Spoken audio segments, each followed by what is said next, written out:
अस्तित्व नहीं है उसका, ना खुद ना उसके द्वारा, जो है ही नहीं उसके द्वारा मुकदमा कौन दायर कर सकता है नहीं।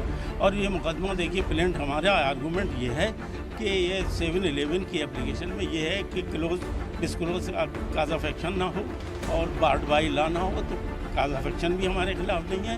91 एक्ट से बार्ड है, वक्फ एक्ट से बार्ड है, और लीगल प्रोनाउंसमेंट जो है ऑनरेबल हाई सुप्रीम कोर्ट के, उनसे भी बार्ड है। हिंदू पक्ष और एएसआई की तरफ से क्या कहा गया? एएसआई का तो आज थे ही नहीं, वो पहले बहस कर चुके हैं।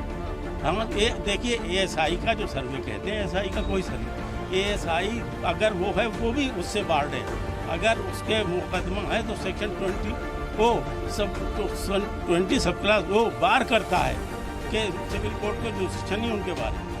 आज हम इसके अलावा और क्या इस बात की 3 तारीख अगली तारीख 10-12 है, उसके बाद जो नहीं 10 दिसंबर है, 10 दिसंबर के